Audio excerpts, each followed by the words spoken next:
Hotel में ना एक बाबा जी बर्तन मांजते थे, बूढ़े आदमी थे, 70 साल के करीब उम्र थी। उनका एक बेटा था, एक बहू थी, एक पोता था, लेकिन वो बेचारे बेटा बीमार रहता था तो लिहाजा वो खुद मजदूरी करते। कहती है एक दिन वो बाबा जी मेरे पास आए, कहने लगे मेम साहबा 2-4 दिन की छुट्टी चाहिए। तो मैंने कहा खैरियत है? कहने लगे मैडम मेरा बेटा फौत हो गया। बेटा, आपको पता है बाप का जनाजा पढ़ना आसान है, बेटे का जनाजा उठाना बड़ा मुश्किल काम। कहती है मैं कुछ लिख रही थी, मेरे हाथ से कलम गिर गया, मैंने खुद गाड़ी भेजी, बाबा जी गांव चले गए जहां वो रहते थे।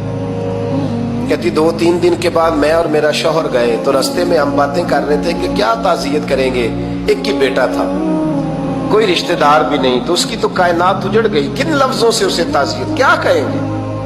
कहते जब हम गए तो वो टूटी हुई चटाई पे बैठा था, कुछ लोग करीब थे, हमने जाके कहा बाबा आप मुसलमान हैं, हम आपको क्या नसीहत करें, एक ही बेटा था, कि किस तरह करके हम आपको तसल्ली दे। तो कहते उसने आंखें खोली, बूढ़ी आंखों में ईमान की रोशनी, कहने लगा बीबी क्या ताज़ियत की बात करती हो, मैंने कोई पैसे जमा करा के बेटा लिया था, खुदा ने फजल से दिया था, अदल से ले गया है, मैं अपने रब के फैसले में बड़ा राजी हूं। अल्लाह अकबर। वो खातून कहती है कि वो बाबा जी से मैंने कहा कि चलो आप 1 महीने की छुट्टी कर ले, तो कहने लगा नहीं मैडम मैं मुसलमान हूँ, मुफ्त की रोटी नहीं खाता, मजदूरी करके खाता हूँ, मैं इंशाल्लाह 2-3 दिन के बाद काम पे आ जाऊंगा।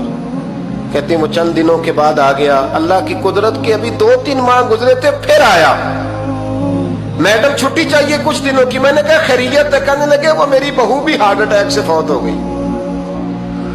कहते अब मैं भी तड़प गई और ईसाई हो कि मेरी आंखों में आंसू आ गए। मैंने कहा घर का दरवाजा बंद हो गया, अब ये बेचारा क्या करेगा। वो अपने शौहर के गम में हार्ट अटैक से फौत हो गई। कहते हम फिर 2-3 दिन के बाद ताज़ियत के लिए गए, फिर टूटी हुई चटाई, बूढ़ा ना अपनी उंगलियों से जमीन पर कुछ बना रहा है। कहते करीब गई और मैंने जाके कहा बाबा अब तो तसल्ली आपने खुद ही करनी है, जो निजाम था वो तो हो गया। तो कहते हैं फिर उसने आंखें खोली, आसमान की तरफ देखा तो कहने लगा बेटी कोई परेशानी नहीं, मेरा बेटा बगैर शादी के भी तो फौत हो ही सकता था, बस मेरे मालिक ने जब चाहा जैसे चाह हुआ, मैं इंशाल्लाह 2-4 दिन के बाद काम पे आऊंगा। ये मेरा 3-4-5 साल का पोता है, अभी स्कूल दाखिल हुआ है, मैं साथ ले आऊंगा, वहां मेरे साथ ऊपर क्वार्टर में जहां मैं रहता हूं ये भी रहेगा। कभी कभी मैं देखती छत पे खड़े होके कि दादा घोड़ा बना हुआ है और पोता सवारी कर रहा है, वो सवेरे उठता उसको स्कूल छोड़ के आता, शाम को लेके आता, प्यार करता, मोहब्बत करता। तीसरी मंजिल पर हमने क्वार्टर दिया हुआ था, वहां दादा पोता रहते। अल्लाह तो बड़ा बेनियाज है। कहती है इकबाल एक दिन ना पोता ऊपर वाली मंजिल पे खेल रहा था, उसका पैर फिसला, वो गर्दन के बल जमीन पे गिरा, मुझे खबर हुई तो मैं दौड़ी, एम्बुलेंस मंगाई, खून से लिथड़े हुए उस बच्चे को दादे ने अपनी गोद में रखा। और जब हम अस्पताल की तरफ गए तो हॉस्पिटल बाद में आया, जनाबे इजराइल पहले आ गए और कहते वो गोद में दम तोड़ गया। फिर दादे ने उसे अपने हाथों से गुस्ल दिया, फिर उसने अपने बूढ़े हाथों से कब्र खोदी और फिर मिट्टी डाल के कहने लगा इन्ना लिल्लाहि व इन्ना इलैहि राजिऊन, जे सोना ही मेरे दुख विच राजी, जे सोना ही मेरे दुख विच राजी। फिर सुख नु चुल्ले डावा।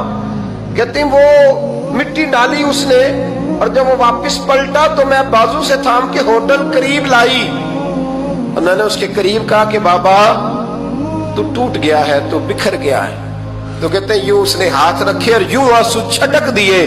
कहने लगा मैडम क्यों क्यों, मेरे अंदर कोई अकीदा नहीं, मैं कोई लवारस हूं, मेरा कोई रब नहीं, मैं क्यों परेशान रहूंगा, मैं तो पका हुआ फल हूं, थोड़े दिन गुजरेंगे कब्र में जाऊंगा और जब जन्नत में जाऊंगा तो अल्लाह मेरी बेटे से भी मुलाकात कराएगा, मेरे पोते से भी मुलाकात कराएगा, मेरा रब सारी मुलाकातें करा देगा, मैं अपने अल्लाह की रजा पे बड़ा राजी हूं। वो खातून कहती है मेरा और मेरे शौहर का कलेजा फटने लगा। मैंने कहा बाबा ये जज्बा कहां से मिलता है, ये सुकून कहां से आता है। یہ کیفیت کیسے ملتی ہے؟ مجھے کہنے لگا تو نے لینی ہے؟ میں نے کہا تو کہنے لگا تو بھی گنبد خضرا والے نبی کا کلمہ پڑھ جا، اللہ تجھے سکون عطا کرے۔